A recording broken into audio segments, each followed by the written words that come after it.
कर्ज माफी तो बहुत बढ़िया निर्णय है, किसानों के हित में निर्णय लिया गया है। किसान अगर संपन्न है तो ये मान के चलिए कि किसान के साथ साथ व्यापारी, मजदूर, हर वर्ग आपको संपन्न नजर आएगा। हर त्योहार में जब हमको बोनस मिलता है तो आप एक अनुभव किए होंगे कि पूरा मार्केट में एक खुशहाली छा जाती। और भूपेश बघेल जी अगर चुनाव जीतते हैं तो 100% वो रिपीट सीएम होंगे। तो पाटन विधानसभा का जनता अपने सीएम को खोना नहीं चाहेगा। लोग भरोसा कर रहे हैं कि भूपेश बघेल बोल दिया मतलब बोल दिया, यानी होना यानी होगा। भूपेश बघेल जी की जो मंशा है 22 कुंटल धान खरीदने की, तो ये भी मान के चलिए कि अगर खेत उपजाऊ है तो 22 कुंटल धान भी होगा। अब बात करते हैं मुआवजे। मोरे घर टूटे तहु देखे है। हाँ, बिल्कुल। मोरे दू कुरिया निकले अवसर में, और मोर साथ अवसर के कम से कम 25 ST SC घर टूटे पर्टिकुलर जी, और उनका मुआवजा मिले नहीं है। तो ये समस्या है ना। नमस्कार दोस्तों, मैं ओम प्रकाश अवसर। इस वीडियो पर हम मौजूद हैं पाटन तहसील के कुर्मीगुड़ा नामक ग्राम पे, और अभी छत्तीसगढ़ पे चुनावी माहौल बहुत तेज है। और इस चुनावी माहौल के बीच हम पहुंचे हैं कांग्रेस लीडर के पास, जो छत्तीसगढ़ के कुर्मीगुड़ा नामक गांव से हैं। नमस्कार, जय जोहार भाई। जय जोहार भैया। और आपके परिचय बताओ। मैं युगल किशोर आडिल युगल किशोर आडिल जी हैं, सचिव ब्लॉक कांग्रेस कमेटी जामगंवार, फार्मर हैं। और बहुत पहले हमने बकरी फार्म का वीडियो भी युगल किशोर आडिल जी का किया हुआ है। इसके अलावा राजनीतिक वीडियो भी बहुत सारे किए हुए हैं, और ये वीडियो हम इन्हीं के गांव से कवर कर रहे हैं। अच्छा युगल भाई, एक चीज़ बताइए, छत्तीसगढ़ पे कांग्रेस सरकार के कामकाज को जो पिछले अरसे का गुजरा है 5 साल का, उसको कैसे देखते हैं? छत्तीसगढ़ सरकार जो काम किया है पिछले 5 सालों तक, वो बहुत बढ़िया काम किया है, क्योंकि उनकी जो योजनाएं थी किसानों को आर्थिक रूप से संबल बनाने की, और उनके द्वारा बनाया भी गया, क्योंकि कर्ज माफ़ी का वादा उनके द्वारा किया गया था। और जैसी कैबिनेट के पहला बैठक हुआ, सबसे पहले कर्ज माफ़ी किया, और उसके बाद नए सिरे से किसान अपनी जीवन का शुरुआत करे, इसके लिए उन्होंने धान की कीमत को बढ़ा दिया। तो कुल मिला के मैं ये बोल सकता हूँ कि किसानों के लिए, युवाओं के लिए, और जो भूमिहीन जो मजदूर हैं, उन सभी का हितों को ध्यान में रखते हुए कांग्रेस सरकार ने योजनाएं बनाई थी, और उनको लगातार इम्प्लीमेंट भी करते गए हैं। अच्छा, अभी कर्ज माफी की घोषणा है, उस पर क्या कहना है? कर्ज माफी तो बहुत बढ़िया निर्णय है, किसानों के हित में निर्णय लिया गया है। और किसानों के हित में इसलिए निर्णय लिया गया है क्योंकि किसान परिवार से माननीय भूपेश बघेल जी भी आते हैं। उनको किसानों की स्थिति का बारीकी से अध्ययन है। और जैसे मैंने कई बार व्हाट्सएप में या कहीं कहीं बैठते हैं तो लोग बोलते रहते हैं, भारतीय जनता पार्टी कार्यकर्ता, कि बार बार किसानों का कर्ज माफ़ी करने से क्या मतलब, उनकी आदत बिगड़ जाएगी, इस तरीके से बातें बोलते हैं। लेकिन मेरा समझ में नहीं आता कि भारतीय जनता पार्टी खुद ही बात करता है कि हम भी किसान की हितैषी हैं, लेकिन जब किसानों का कर्ज माफ़ी होता है तो वो विरोध में आ जाते हैं। लेकिन यही भारतीय जनता पार्टी का जो शासन है, जैसे नरेंद्र मोदी की सरकार है, वो उद्योगपतियों का कई करोड़ रुपए कर्जा माफ़ कर रहा है। तो उद्योगपतियों का जब कर्जा माफ़ होता है तो उन लोग किसी प्रकार की आपत्ति नहीं दर्ज करते, लेकिन जब किसी गरीब किसान का कर्जा माफ़ी होता है तो उन लोग तुरंत ऑब्जेक्शन लगाते हैं। ये मेरे समझ से परे है, जबकि उन लोगों को खुश होना चाहिए, क्योंकि छत्तीसगढ़ धान का कटोरा कहलाता है और यहाँ पर ज़्यादातर आबादी खेती करते हैं, और खेती के बारे में सभी को नॉलेज है कि किस स्थिति में हम लोग करते हैं। और अगर सरकार कर्ज माफ़ी कर रहा है तो इसमें खुशी होना चाहिए, क्योंकि हमारा जो कर्ज माफ़ होगा और हमारे पास जब अतिरिक्त आएगा तो निश्चित रूप से हम मार्केट जाएंगे, वहाँ पे हम खरीदारी करेंगे, और मार्केट में निश्चित रूप से जो व्यापारी है, बिजनेसमैन है, उन लोगों का भी उद्योग बढ़ते हुए दिखता है। यानी किसान अगर संपन्न है तो ये मान के चलिए कि किसान के साथ साथ व्यापारी, मजदूर, हर वर्ग आपको संपन्न नजर आएगा। पैसे का रोटेशन होगा। हाँ, पैसे का रोटेशन होता है। जैसे क्या होता है कि 4 बार जब हमको किस्त दिया जाता है बोनस का, तो आप देखे होंगे कि हर त्यौहार के टाइम में दिया जाता है। और हर त्यौहार में जब हमको बोनस मिलता है तो आप एक अनुभव किए होंगे कि पूरा मार्केट में एक खुशहाली छा जाती है, कि पूरा किसान बोनस निकालने के बाद सीधा दुकान चले जाता है। कोई गाड़ी खरीद रहा है, कोई घर बनाने की तैयारी कर रहा है, कुछ और कुछ कर रहा है। मतलब ये मान के चलिए कि हर वर्ग का व्यापारी किसानों की आय, आर्थिक समृद्धि होने से लाभान्वित हैं। और किसान अगर कमज़ोर हो जाएगा तो ये मान के चलिए कि व्यापार भी लगभग ठंडे बस्ते में चले जाएगा, क्योंकि व्यापार किसानों से जुड़ा हुआ है, मजदूरों से जुड़ा हुआ है, और यहाँ ज़्यादातर आबादी किसानों की है। तो जब हम संपन्न होंगे तो हमारे साथ साथ व्यापारी भी संपन्न होगा। अच्छा, एक चीज़ बताइए, अभी धान की खरीदी शुरू हो गई है और धान की खरीदी चल रही है, और धान के रेट का ज़्यादा पैसा मिलने का भी वादा किया जा रहा है दोनों पार्टी की तरफ से। इस पे क्या कहेंगे? देखिए, मैं इस बात को एकदम क्लियर कर दूं कि भूपेश बघेल जी ने जो घोषणा पत्र पहले जारी किया था कि हमारी सरकार आने के बाद हम धान का रेट बढ़ा देंगे, तो आप देख लीजिए कि पूरा भारतवर्ष में छत्तीसगढ़ एक इकलौता ऐसा राज्य है जहाँ पे सबसे ज़्यादा धान की कीमत है। मैंने कई बार मोदी जी का भी भाषण सुना, भारतीय जनता पार्टी के कार्यकर्ता या उसके नेताओं का भी भाषण मैंने सुना। उनका कहना था कि हम धान खरीदते हैं केंद्र वाले।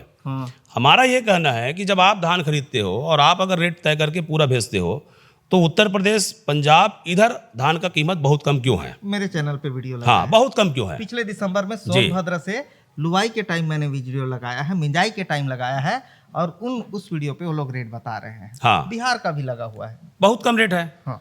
और अगर आप धान खरीदी कर रहे हो तो हर स्टेट में आपका रेट तो लगभग बराबर होना चाहिए, क्योंकि सरकार आपकी है, केंद्र में भी आपकी है, उत्तर प्रदेश में भी आपकी है। तो उस हिसाब से रेट तो वहाँ पे लगभग छत्तीसगढ़ के बराबर होना चाहिए था, लेकिन ऐसा नहीं है। लेकिन जब छत्तीसगढ़ सरकार ने धान का बोनस जोड़ के एक साथ देना चालू किया तो नरेंद्र मोदी ने उसमें ऑब्जेक्शन लगाया कि अगर छत्तीसगढ़ बोनस देना चालू करेगा किसानों को तो हम वहाँ का धान नहीं खरीदेंगे, क्योंकि हर स्टेट में अलग अलग फसल का उत्पादन होता है।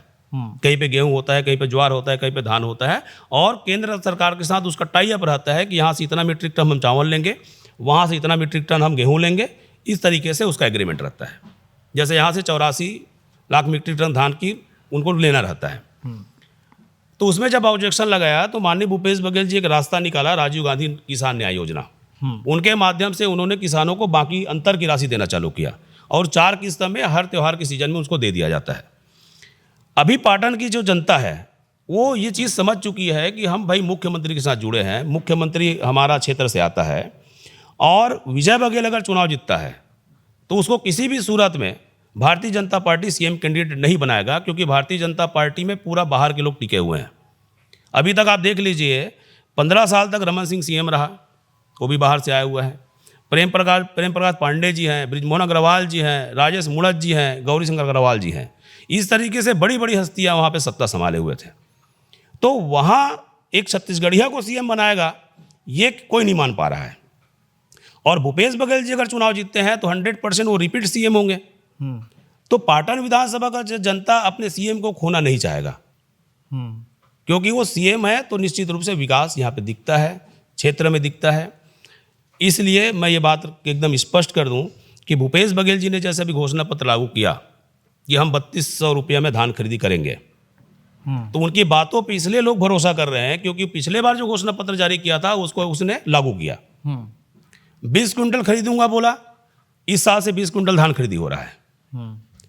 तो अब भूपेश बघेल के ऊपर जनता का भरोसा बरकरार है, यानी वो उनको झूठा या अनावश्यक चुनाव प्रचार के माध्यम से बोलने वाला नहीं समझ रहा है। लोग भरोसा कर रहे हैं कि भूपेश बघेल बोल दिया मतलब बोल दिया, यानी होना यानी होगा। इसलिए पूरा वोट कांग्रेस की तरफ जाएगा। जो भारतीय जनता पार्टी से किसान जुड़े हुए हैं पिछले बार से, उन लोगों का भी कहना है कि भाई हम तो किसान हैं। जैसे एक नौकरी वाले लोग का स्टेटमेंट आता है, आप देखे होंगे कि जो सरकार हमारा डीए बढ़ाएगा, जो सरकार हमारा तनख्वाह बढ़ाएगा, हम पूरा परिवार उसी को वोट देंगे। वो भाजपा कांग्रेस नहीं बोलता, उनका कभी आप नहीं सुनेंगे कि बीजेपी कांग्रेस ऐसा। अब इस बात को किसान और मजदूर भी समझ गए हैं। उनको लगता है कि जो सरकार हमको हमारे फसल के उत्पादन का सही रेट दे रहा है, जिस सरकार के बदौलत हमारे पास अगर एक इंच भी जमीन नहीं है और वो हमको 7,000 रुपये सालाना दे रहा है, या हमारे बच्चों को पढ़ाने के लिए मर्रा, सांकरा, रानी तराई या पाटन कॉलेज में पूरी फैसिलिटीज़ उपलब्ध करा रहा है, या हमारे बच्चों को उच्च शिक्षा देने के लिए स्वामी आत्मानंद स्कूल संचालित करके या महात्मानंद अंग्रेजी माध्यम से कॉलेज स्थापना करके हमको अगर एजुकेट करने का प्रयास कर रहा है, तो ऐसे सरकार को हम खोना नहीं चाहते। ये यहाँ की जनता भी समझते जा रही है। अभी बात रह गई रोजगार की। जैसे सरकारी नौकरियाँ तो एकदम रहता नहीं है, सरकारी नौकरियों की एक लिमिट है, लेकिन बेरोजगार जैसे 10वीं पढ़ लिए, कोई 12वीं पढ़ लिए, कोई MA कर लिए, बेरोजगार है। तो एक ग्रामीण औद्योगिक रूरल पार्क लगभग अभी 300 बना हुआ है पूरे छत्तीसगढ़ में। जैसे हमारे गांव में ही बना हुआ है, वहाँ पे भी प्रशिक्षण हुआ कैसे आपको मिलेट्स बनाना है, क्या करना है, उसमें लगातार अभी चल भी रहा है। हाँ, हमारे ही चैनल में बरही का कवर किया था, 6 से 7 लाख व्यू है उसका पेड़ बनाने का। तो अभी सी मार्ट में हमारे यहाँ का पूरा प्रोजेक्ट जा रहा है, वहाँ पे स्टॉल लग रहा है, प्रदर्शनी लग रहा है, लोग उसको खरीद भी रहे हैं। सांकरा में आप देख लिए हर्बल गुलार का चल रहा है, लगभग 250-300 महिलाएं वहाँ पे काम कर रही हैं। तो आप ये देखिए कि ग्रामीण औद्योगिक रूरल पार्क के माध्यम से कितने लोगों को रोजगार मिल रहा है स्थानीय लेवल पे। 6,000, 7,000, 9,000 तक उसको सैलरी है, और गांव के गांव में उन लोग काम कर रहे हैं। तो हर एक ऐसा क्षेत्र है, जैसे सिंचाई का क्षेत्र में हम लोग बात नहीं कर पाए हैं, हम लोग किसान हैं। किसान हैं तो भूपेश बघेल जी ने क्या किया, पुराना जितना सरोवर है, जितना तालाब है, जितने नाले हैं, उनका जीर्णोद्धार करवाया। जगह जगह स्टॉप डैम, चेक डैम बनवाया ताकि यहाँ पे पानी स्टोर हो, वाटर लेवल बढ़े, चूँकि भूमिगत जल लगभग समाप्ति की ओर था। वाटर लेवल बढ़ाना और किसान को सिंचाई के लिए पानी देना, इस दिशा में भी भूपेश बघेल जी ने बहुत व्यापक काम किया है। जैसे मेरे यहाँ कम से कम 2.5 से 3 करोड़ का स्टॉप डैम 2 ठो बना हुआ है। छोटे छोटे नरेगा में बहुत सारे स्टॉप डैम बने हुए हैं। तो ऐसा कोई क्षेत्र नहीं है जहाँ पे उनके द्वारा काम न किया गया हो। नरवा गरवा घुरवा बारी के बारे में बहुत लोग बोलते हैं। नरवा गरवा घुरवा बारी ग्रामीण क्षेत्र से जुड़ा हुआ चीज़ है। अगर इन चीज़ों को आप ग्रामीण बेल्ट से हटा दें तो ये गांव गांव नहीं रह जाएगा। क्योंकि हम गाय पालते हैं, खेती करते हैं, बाड़ी बकरी का काम करते हैं, तो ये पूरा जो गौ माता का जो मामला है, वो गोबर दिया, दूध दिया, गोबर को हमने सरकार ने खरीदा, वर्मी कंपोस्ट बनाया, महिला स्वच्छता समूह से पैसा कमाए, साथ ही साथ उनके खेतों को उपजाऊ करने के लिए आसानी से वर्मी कंपोस्ट गांव के गांव में उपलब्ध हो गया। यानी गांव का किसान गोबर बेच के पैसा कमा लिया, महिला स्वच्छता समूह वर्मी कंपोस्ट बना के पैसा कमा लिया, और वही वर्मी कंपोस्ट जाके वापस किसानों के खेतों में जाके उस ज़मीन को उपजाऊ बना दिया। और भूपेश बघेल जी की जो मंशा है 22 कुंटल धान खरीदने की, तो ये भी मान के चलिए कि अगर खेत उपजाऊ है तो 22 कुंटल धान भी होगा। जैसे आपने अजय चंद्राकर का एक बयान सुना होगा, पिछले बार दिया था, जब भूपेश बघेल जी ने कहा था कि मैं 20 कुंटल धान खरीदूंगा, तो अजय चंद्राकर ने बाकायदा वीडियो रिकॉर्डिंग लॉन्च किया था कि भूपेश बघेल जी धान तस्करी करवाने के लिए, कि अपने कार्यकर्ताओं को खुश करने के लिए 20 कुंटल कर रहे हैं, जबकि 20 कुंटल धान कभी किसी किसान का होता ही नहीं है। ऐसा स्टेटमेंट आया था। लेकिन आज किसान 20 कुंटल उत्पादन कर रहे हैं, उससे ज़्यादा भी कर रहे हैं। और अभी आप मज़े की बात देखिए, भारतीय जनता पार्टी ने खुद ही घोषणा पत्र में 21 कुंटल लिख दिया। तो क्या अब अजय चंद्राकर जी अपने भारतीय जनता पार्टी घोषणा पत्र खंडन करेंगे? क्योंकि उन्होंने पिछले बार 20 कुंटल का जब खंडन कर दिया तो उनको 21 कुंटल का भी खंडन कर देना चाहिए था। उनको बोलना चाहिए था भारतीय जनता पार्टी के शीर्ष नेतृत्व को कि भाई हम लोग बोल चुके हैं पहले से कि 20 कुंटल नहीं होता है, तो 21 कुंटल डालने का सवाल ही पैदा नहीं था फिर उनको। कुल मिला के उनको एन प्रकार से सत्ता चाहिए। और एक चीज़ बहुत अच्छा बात और बोलूँ ओम प्रकाश जी, उन्होंने 3100 रुपये की बात कही है। मुझे ऐसा नहीं लगता कि अगर उनकी सरकार धोखे से बैठ भी गई, वैसे बैठना तो नहीं है, लेकिन अगर धोखे चलो बैठ गई तो 3100 रुपये वो देगा कहाँ से, कैसे देगा? केंद्र में नरेंद्र मोदी की सरकार है, भाजपा, स्टेट में भी अगर बीजेपी हो गया और छत्तीसगढ़ अगर 3100 रुपये देता है तो बाकी स्टेट आंदोलन कर देगा। वो इसलिए आंदोलन कर देगा कि अगर छत्तीसगढ़ का सरकार 3100 रुपये दे रहा है, वो बीजेपी, और बीजेपी केंद्र का भी है, तो योगी जी कैसे करेंगे? या अन्य स्टेट के जैसे एमपी के सीएम साहब है, वो कैसे करेंगे? वहाँ किसान तो आंदोलन करेंगे ना। तो कुल मिला के नरेंद्र मोदी जी किसानों के धान को यथावत रखेंगे और जो चल रहा है प्रक्रिया उसी हिसाब से खरीदेंगे। मतलब ये मान के चलिए कि 3100 रुपये किसानों को नहीं मिलने वाला है। अब बात करते हैं मुआवजे की। पाटन तहसील के गांव-गांव जब घूमे तो मुआवजा की बहुत समस्या है। अब मुआवजा लोगों को रोड पे मिला नहीं, हर जगह रोड बना। यहाँ तक रानी तराई के पारधियों का कहना है कि वो बाहरी बेच के जमीन खरीदे, उसके खेत का मुआवजा नहीं मिला। देखिए अभी काम तो नहीं मिले। जी बिल्कुल बिल्कुल। अभी जैसे पाटन विधानसभा में लगभग आप देखे होंगे पूरा विधानसभा में सड़क चौड़ीकरण हुआ है, और बहुत सारे गाँवों में जो सड़क चौड़ीकरण के नाम से जो घर टूटे हैं उनका अधिकांश जगह मुआवजा मिल चुका है, मतलब ज़्यादातर। अब रही गई बात, कुछ एक गांव में मुआवजा अगर नहीं मिल पाया होगा तो उसमें मुझे ऐसा लगता है कि या तो प्रशासनिक अधिकारी उसकी सही तरीके से जानकारी दे नहीं पाए होंगे, या उसका जो डॉक्यूमेंट्स तैयार करके सरकार के पास जो भेजना चाहिए उसमें कहीं कहीं लेट लतीफ़ी हुआ होगा। क्योंकि माननीय भूपेश बघेल जी ने साफ तौर पे कहा था कि किसी का अगर थोड़ा भी ज़मीन सड़क चौड़ीकरण के नाम से अगर निकलता है, उनके जो ओएसडी साहब हैं उनके द्वारा भी कहा गया था कि अगर किसी का ज़मीन निकलता है तो उसको मुआवजा दिया जाएगा, और लगातार उनके द्वारा निरीक्षण किया गया था, और जहाँ जहाँ से प्रशासनिक अमला डॉक्यूमेंट्स तैयार करके भेजा था उनका लगभग मुआवजा मिल गया है। रह गई बात, जैसे अवसर की भी मैंने बात सुना, रानी तराई पारधी पारा की मैं बात सुना, तो मुझे ऐसा लगता है कि उनका प्रपोजल या तो सही समय में पहुँचाया नहीं गया होगा, इस कारण विलम्ब हुआ होगा। लेकिन माननीय मुख्यमंत्री जी के संज्ञान में आएगा तो मुझे ऐसा लगता है कि उनके द्वारा एक्शन लिया जाएगा, और वहाँ के जो परिवार है, पीड़ित परिवार, उन लोगों को मुआवजा राशि उपलब्ध करवाया जाएगा। अब देख एक सिंपल से बात, मैं तोर घर आता हूँ कार हमन आज के वीडियो नहीं करा था, वो जब तोर का छेरी रीते पहला वीडियो है ये चैनल की, और आज ये चैनल में तकरीबन 3000 वीडियो है, तोर छेरी पहला वीडियो है जे चले है। तो तोर घर मैं आत हो तब के ते मोर घर आत हस, अब मोरे घर टूटे तहु देखे हस, मोरे 2 कुरिया निकले अवसर में, और मोर साथ अवसर के कम से कम 25 ST SC घर टूटे पर्टिकुलर जी, और उनका मुआवजा मिले नहीं है। तो ये समस्या है ना असल पे। नहीं, वो मैं वही बताया ना आपको कि सही समय में अगर प्रशासनिक अधिकारी इस रिपोर्टिंग को करते रहते तो माननीय मुख्यमंत्री जी बहुत संवेदनशील हैं, पूरा विधानसभा जानता है क्योंकि उनके व्यवहार से वाकिफ है, उनकी कार्यप्रणाली से वाकिफ है। कभी किसी का नुकसान माननीय मुख्यमंत्री द्वारा नहीं किया जाता, क्योंकि उनको पता है कि जब किसी का नुकसान होता है तो उस परिवार को कितना पीड़ा होता है। तो जैसे आपका चैनल चल रहा है और कई लोग उस बात को पहुंचा रहे हैं, तो मुख्यमंत्री जी के संज्ञान में है।